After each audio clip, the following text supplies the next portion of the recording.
అరే సురేష్, మొన్న ఎవరో ఊర్లో ఇల్లు అమ్మేస్తారన్నావు కదా, అది ఉందా అయిపోయిందా? ఉందా? సరే సరే, అది నేను తీసుకుంటున్నాను చెప్పు.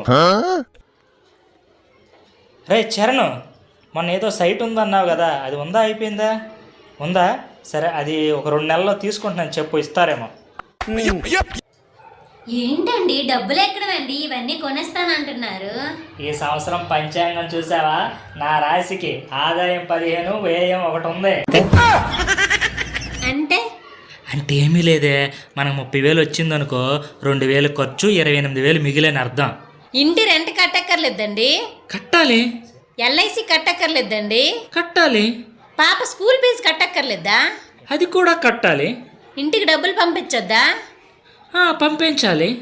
తినడానికి సరుకులు కొనక్కర్లేదా, సరుకులు కూడా కొనాలి కదా. మరి ఇంకెక్కడ మిగిలాయండి?